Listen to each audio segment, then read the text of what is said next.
दो बॉलों पे दो छक्के लगा के बाबर आजम ने यह गेम फिनिश की और पाकिस्तान ने वेस्ट इंडीज को दूसरे टेस्ट मैच में हरा दिया और फाइनली पाकिस्तान ने अवे टेस्ट मैच जीत लिया। पाकिस्तान घर से बाहर टेस्ट मैच जीतना भूल गई थी। आखिरी दफा जब पाकिस्तान ने पाकिस्तान से बाहर कोई टेस्ट मैच जीता था वो 2023 में था, श्रीलंका के अगेंस्ट कोलंबो में। इंटरेस्टिंगली तब भी कप्तान बाबर आजम थे। दरमियान में पाकिस्तान घर से बाहर कोई भी टेस्ट मैच नहीं जीत सका। अब दोबारा बाबर आजम आज कप्तान है और इंटरेस्टिंग फैक्ट यह है कि जब पाकिस्तान टेस्ट मैच जीता था आखिरी घर से बाहर, उस मैच में अब्दुल्ला शफीक ने 200 किया था, नुमान की 7 विकेटें थी, नीचे आगा ने भी 100 किया था। आज दोबारा जब पाकिस्तान बाबर आजम की कप्तानी में अवे टेस्ट मैच जीता है इतने बड़े गैप के बाद, कप्तान बाबर आजम और अब्दुल्ला शफीक ने दोबारा से 100 लगाया, बल्कि 150 160 की कमाल बारी ली। एक बात मेरे दिमाग में आखिरी 2 हिटें देख के बाबर आजम की आ रही है कि वो पहले मैच में ना, टेस्ट मैच में अगर हम बेहतर अप्रोच से जाते तो वो मैच बड़ा करीब आ सकता था। क्योंकि हमने पाकिस्तान सुपर लीग में देखा था कि बाबर आजम ने अपना एक नया रूप दिखाया था कि उनको बड़ी शॉट्स मारनी आती हैं। काश वो पहले टेस्ट मैच में हमने टेल को ना मौका दिया होता, बाबर खुद चार्ज करता, खुद लीड करता, तो उस मैच का रिजल्ट बड़ा मुख्तलिफ हो सकता था। लेकिन वहां बाबर ने कोशिश भी नहीं की थी। पाकिस्तान की बैटिंग में अब्दुल्ला शफीक के आने के बाद बहुत लीन होके आए हैं, बड़े मेंटली तगड़े होके आए हैं, अपने आप को बैक कर रहे हैं। अब्दुल्ला शफीक के आने के बाद एक बैलेंस पाकिस्तान की टीम में आपको नजर आ रहा है। लेकिन अब टेंशन की बात यह है कि जब शान मसूद फिट होंगे, जो कि अभी हमें पता नहीं है कि वो पहले मैच के लिए इंग्लैंड में जो कि 19 अगस्त को है वो अवेलेबल होंगे कि नहीं, अभी तो 2 हफ्ते हैं। लेकिन अगर शान मसूद फिट होते हैं तो ओपन कौन करेगा? मैं हाथ जोड़ के रिक्वेस्ट कर रहा हूं, इमामुल हक को ना वेस्ट इंडीज से पाकिस्तान भेज दो और इमाम की जगह किसी दूसरे बच्चे को इंग्लैंड भेजो जो बाहर बैठ के सीखे। मतलब ये 10 विकेटों से जीतने वाली गेम थी, इमाम की यहां पे स्लिपें लग रही हैं। मतलब 9-9 10-10 साल के करियर हैं, इंपैक्ट जीरो, जिसकी वेस्ट इंडीज में स्लिपें लग रही हैं। इंग्लैंड जाके तो उसने, खैर अगर आज इमाम 40-50 कर लेता ना तो इस बेस पे इसने 2 टेस्ट मैच खेलने थे इंग्लैंड के। और ये असलियत है। पता नहीं यार हम कब इंपैक्ट वाले प्लेयर्स की तरफ आएंगे। पाकिस्तान टीम ने क्या खोया, क्या पाया, क्या पॉजिटिव है, क्या नेगेटिव है, सारी चीजों को डिस्कस करेंगे। पहले मैं पॉजिटिव्स की ऑब्वियसली बात करूंगा। अगर शान मसूद पहले टेस्ट मैच के लिए अवेलेबल होते हैं तो मेरे ख्याल से आपको फैसला करना पड़ेगा कि अजान ओवैस के साथ आपको किसको ओपन करवानी है। या वो अब्दुल्ला शफीक हैं या वो शान मसूद हैं। आपके ख्याल से वीडियो पॉज करके कमेंट बॉक्स में बताओ कि किसको ओपन करवानी चाहिए। मेरे ख्याल से आप अब्दुल्ला को ओपन करवा लें और शान वापस अपनी जगह पे 1 डाउन आ जाएं। शान काफी अरसे से 1 डाउन बैटिंग कर रहे हैं, लेकिन अगर आपने शान को भी ओपन करवानी है और अब्दुल्ला आप 1 डाउन अब रखना चाहते हैं, उससे भी खैर मुझे कोई प्रॉब्लम नहीं है। अजान ओवैस इस पूरी सीरीज में वो अचीव नहीं कर पाए जो उनको करना चाहिए था। ठीक है 50 किया, अच्छा, लेकिन मैं बहुत ज्यादा एक्सपेक्ट कर रहा था अजान ओवैस से कि इंग्लैंड जाने से पहले वेस्ट इंडीज में ना एक आधा 100 दोबारा आएगा। बांग्लादेश में बड़ी शानदार इन्होंने क्रिकेट खेली, यहां पे एक बड़ा 100 मैं देखना चाहता था, नहीं आया। बहुत टैलेंटेड हैं, आज आउट हो गए सिर्फ 18 रन पे। इनको शमार जोसेफ ऑब्वियसली बोल्ड कर गए, लेकिन उससे पहले भी 2 चांस इनके मिस हुए हैं। मतलब हार्ड हाथों से बल्ला पकड़ा हुआ है, 2 चांस से शॉर्ट लेग के पास वो कैरी नहीं हुए, तो बारियां मिलती रही। और पता नहीं क्यों आज बहुत बुझे बुझे से, लो कॉन्फिडेंस, मुझे अजान ओवैस बड़े खोए खोए से दिख रहे थे। ये अपॉर्चुनिटीज होती हैं अजान, जब आप जाके अपने आप को एक्सप्रेस करते हो। पाकिस्तान ने 24वें ओवर में 75 रन चेज किए हैं।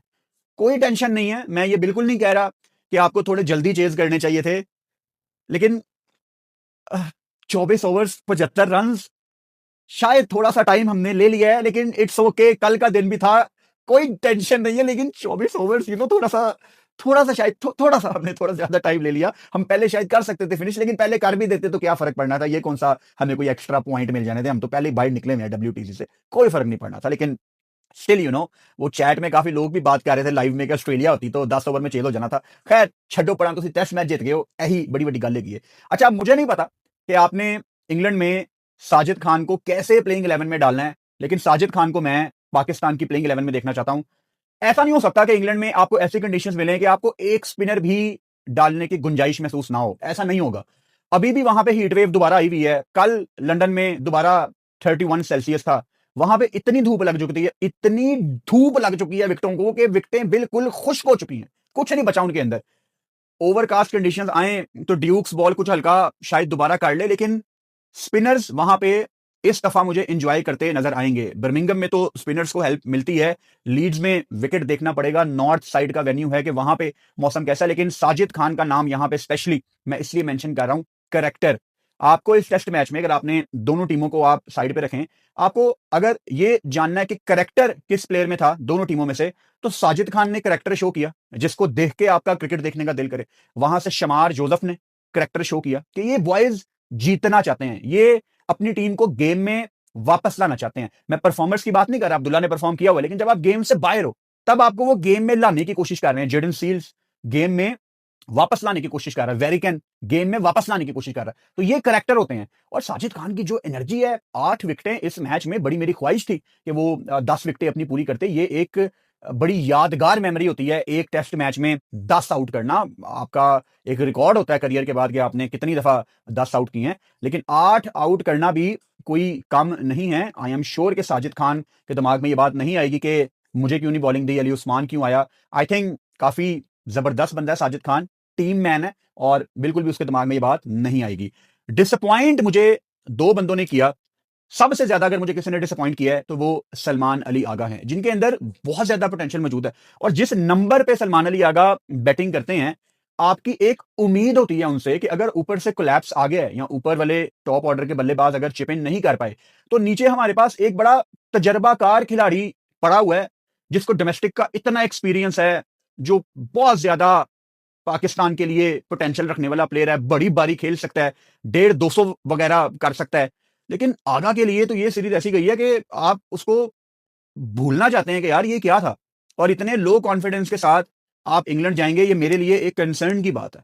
और पीछे T20 वर्ल्ड कप में भी हमने देखा, उससे पहले भी एक सैंपल साइज मैंने कल भी बताया था सलमान अली आगा का, मेरे सामने मौजूद है, जहां पे हमने देखा कि उनके ऊपर जब थोड़ा सा प्रेशर आता है, वो बिल्कुल बाकियों की तरह टांग आगे कर देते हैं कि मुझे एलबीडब्ल्यू कर दो, मैं आउट होकर बाहर चला जाऊंगा। और आगा को बॉलिंग करने का भी मौका नहीं मिल रहा, कोई जरूरत हमें ज्यादा पेश नहीं आई। कभी कभी होता है आपकी बल्ले से परफॉर्मेंसेज नहीं आ रही होती, लेकिन विद द बॉल आप टीम की हेल्प करते हो तो आपका कॉन्फिडेंस कहीं ना कहीं बहाल होता है। अभी डीप इनसाइड सलमान अली आगा को पता होगा कि यार रन नहीं आ रहे मेरे, और जब नेचुरल बात है, जब एज ए बैटर आपके रन ना आए तो फिर आप बड़ा शेकी फील करते हैं किसी बड़े टूर से पहले। आप ठीक है वेस्ट इंडीज के लिए भी एक्साइटेड थे, लेकिन आपकी जो बड़ी सीरीज है वो इंग्लैंड की सीरीज है।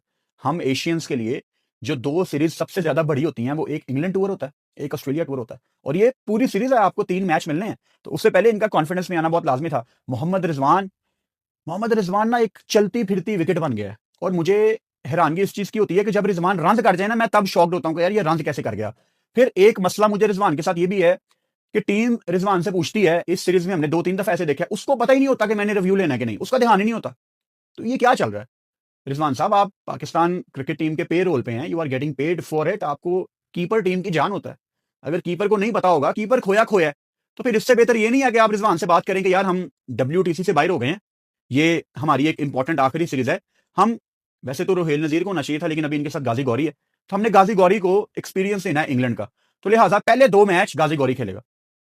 आप इन्वेस्ट करें, क्योंकि आप हासिल क्या करेंगे इस सीरीज से? अगर आप ये 3 मैच हारे जीते, उससे क्या फर्क पड़ना? कोई फर्क नहीं पड़ना।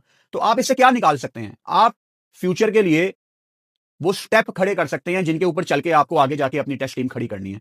सेम गोज फॉर अजान अवैस, जिनके लिए बड़ा इंपॉर्टेंट है ये टूर। उसने बांग्लादेश में रन किए, वेस्ट इंडीज की कोई अच्छी सीरीज उसकी नहीं गई, लेकिन इंग्लैंड और ऑस्ट्रेलिया 2 ऐसे कंट्रीज हैं जहां पे जब आप रन करते हैं सारी दुनिया आपकी बात करती है। उसके पीछे उनके मीडिया का लेना देना, इंग्लिश मीडिया, ऑस्ट्रेलियन मीडिया बहुत बड़ा मीडिया कंसिडर किया जाता है। जब वो आपके बारे में लिखते हैं तो पूरी दुनिया आपकी बात करती है। तो अजान अवैस, कॉन्फिडेंस दिखाना है, अपनी बारी खेलनी है, and just back your shots, अपनी शॉट्स बैक करो। और आप पाकिस्तान के उन चंद खिलाड़ियों में से एक हो जो जब भी बैटिंग करने आता है ना, मैं बड़ा इंजॉय करता हूं इस चीज को कि अजान अवैस पहली बॉल खेलता है, बॉल मिडल होती है। बल्लेबाज अक्सर तरसते हैं ऐसी फीलिंग के लिए कि हमारी बॉल मिडल हो, तो अजान अवैस का बॉल तकरीबन हर दफा मिडल हो रहा होता है। तो उसको आपने कन्वर्ट करना है बड़ी बारियों में। दुनिया में यंगस्टर आते हैं, वो ऐसी अपॉर्चुनिटीज दोनों हाथों से ग्रैब करते हैं। फिर उसके बाद बाबर आजम का इन फॉर्म आना, वो जो उनका 88 था, 100 होता तो और ज्यादा मजा आता, लेकिन 88 भी कोई 100 से कम नहीं है।